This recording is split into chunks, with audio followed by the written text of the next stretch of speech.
Right, so now let's look at what happens with the general linear multi-step methods.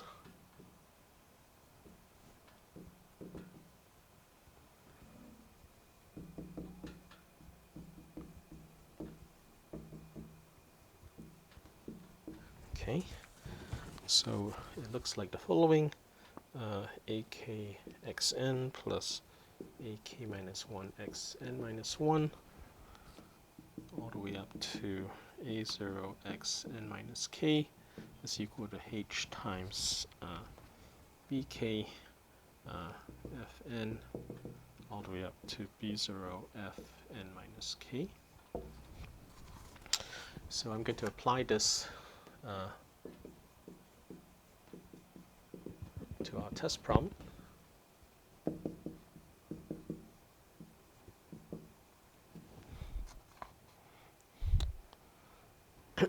Right, which is just that x prime is equal to lambda x. All right, so what you get is ak xn ak minus 1 xn minus 1 a0 xn minus k is equal to h times lambda, right, bk xn b0 xn minus k. Okay, all right.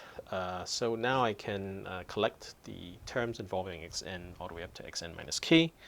So I get ak minus h lambda bk xn all the way up to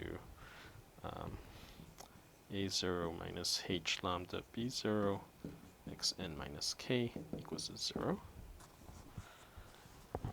Right. So this is just a linear difference equation.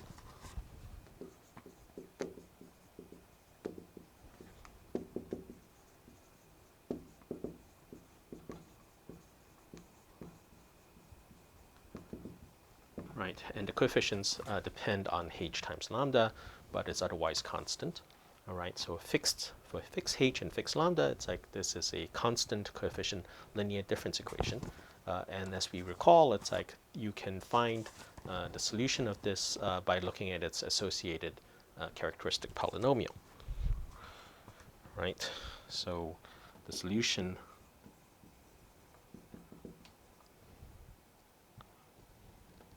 is of the form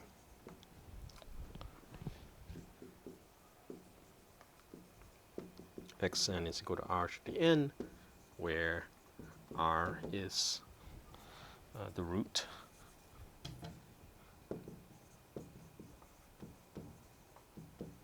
of a characteristic polynomial.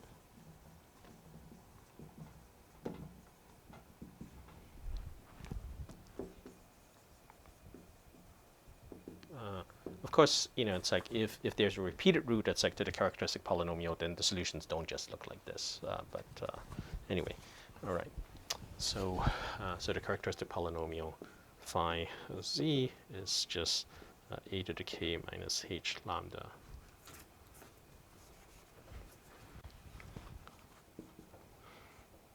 z to the k plus all the way up to a0 minus h lambda b0. Okay. Well, maybe let's just add one more term here. Okay.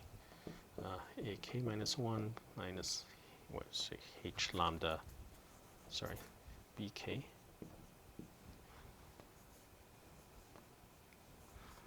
h lambda bk minus 1 z to the k minus 1 a0 minus h lambda b0. Okay. All right, so that's your characteristic polynomial. It's like for this sort of linear difference equation, right? And it's going to be constant coefficient again. It's like if you keep h and lambda fixed. Okay. Okay. So you can write this in the following way, right?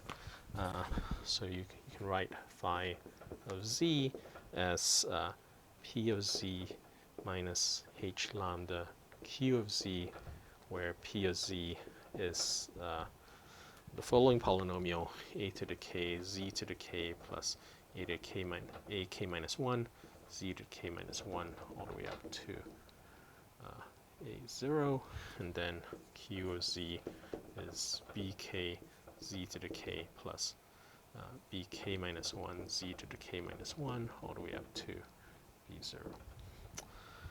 Okay. All right. So this is just the setting so far. Now, what you want basically is that again, if lambda is negative, right, you have a numerical solution which decays to, you have a exact solution which decays to 0 when lambda is negative. So you want the same thing to be true. It's like with the numerical solution.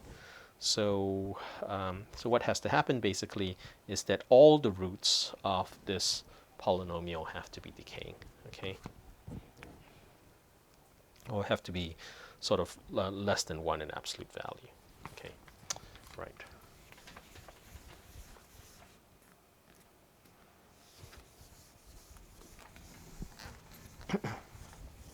So this is the idea of what is called astability.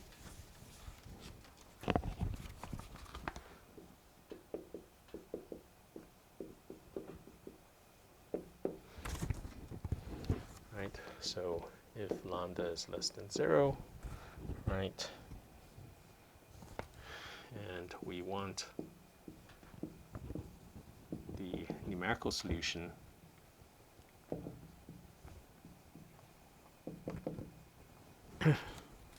to reflect the sort of exponential decay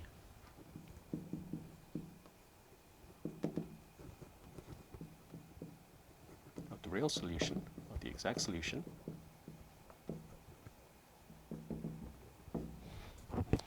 then it is necessary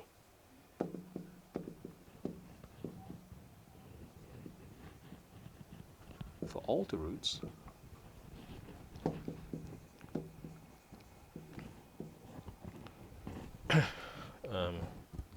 of the characteristic polynomial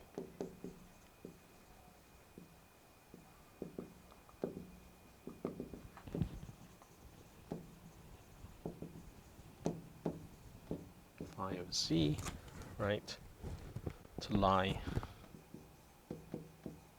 in the sort of the disk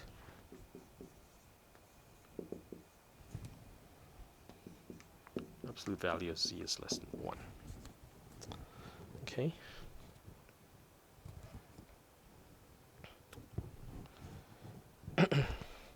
So this is again just in the case where lambda is a real valued thing. It's again, it's negative.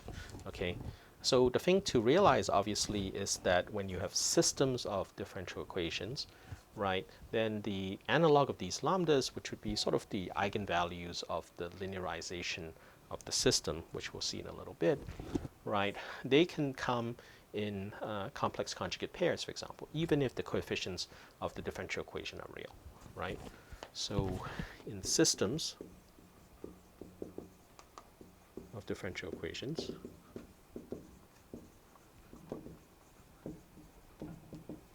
the relevant lambdas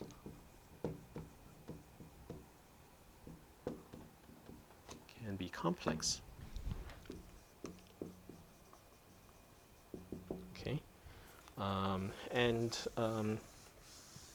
so if they're complex valued, right, then the imaginary part is going to result in a solution which oscillates, and then the real part is going to decide whether or not the solution is decaying. It's like exponentially fast or sort of exponentially increasing.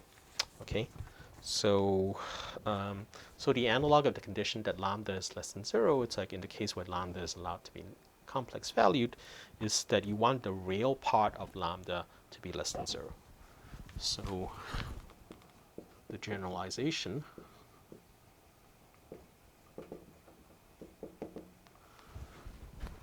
of the lambda less than 0 condition for real valued lambda becomes,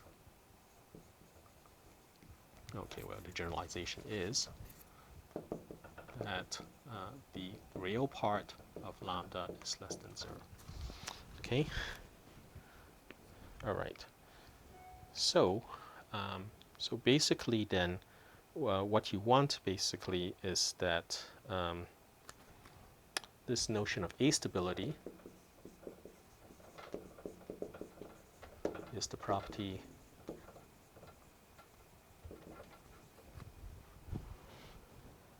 that roots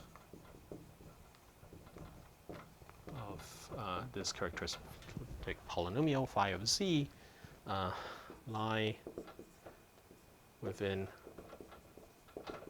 absolute value of z is less than 1 whenever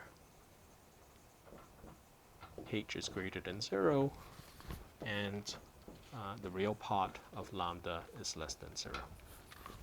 Okay, so this is the definition, if you will, of astability. All right. So your numerical method, it's like has what's called astability. If when you look at the roots of the characteristic polynomial associated with it, they all lie within this open ball. It's like on the complex plane centered around 0 of radius 1.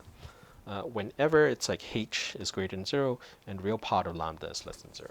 So if you recall, it's like this phi of z is a characteristic polynomial which depends on h and lambda. So again, what I'm saying is that if you specify h to be positive and real part of lambda to be negative, then you can ask yourself, well, what are the roots, it's like, of that associated characteristic polynomial, and you want all the roots to lie within this ball for all values of h greater than 0 and all values of lambda where the real part is negative. Okay, so that's basically what is going on. Okay, right. So this is this idea of astability, and as you might expect, it's sort of a strong condition, right? So let's look now at an example of this. So the implicit Euler method, or modified Euler method, or backward Euler method.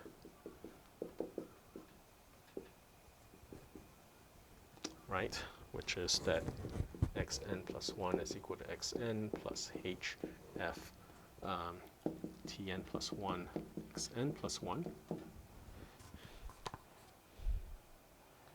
Right.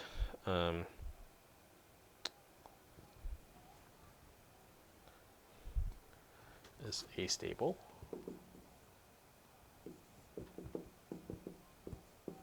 Okay.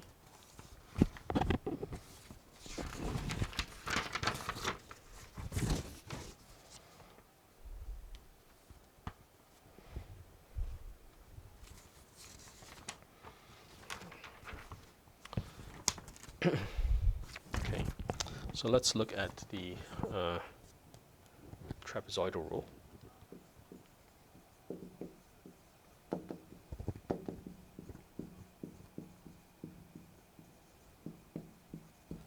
Okay, so this is saying that xn. Okay, so I'm going to write it, it's like in this general linear form, xn minus 1 is equal to 1/2 h evaluated at fn plus fn minus 1. Okay, so the characteristic polynomial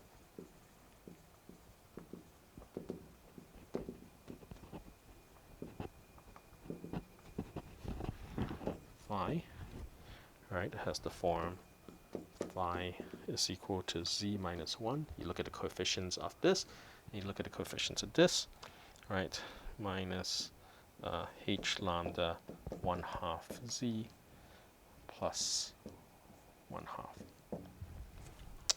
Okay, so you can find the roots of this. So its roots, it's just a linear polynomial, so you can find its roots quite easily. So its root, well, there's only one root. Its root is z is equal to 2 plus h lambda over 2 minus h lambda. Okay, and you can check that lies inside this open disk, okay, when h is positive and the real part of lambda is negative. Okay. All right. So let me sort of make one further remark. It's like which is a result due to Dahlquist. So Dahlquist proved that astable linear multi-step methods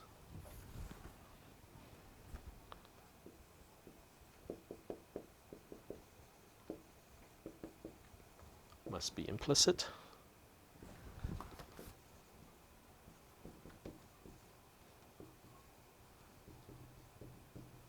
and can have order at most 2.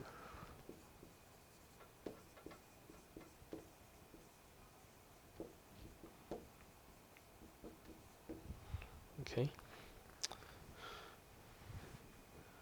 So again, it's like this trapezoidal rule is oftentimes used. It's like because it has obviously order 2. It's like and it's astable. And what Dahlquist basically showed was that in some sense this is the best you can hope for. And in addition to that, the truncation error, it's like on this trapezoidal rule, is smallest over all astable methods. So the other remark is that the trapezoidal rule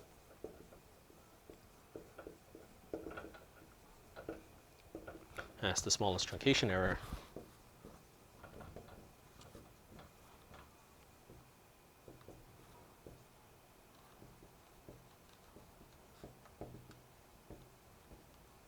over all astable linear multi-step methods.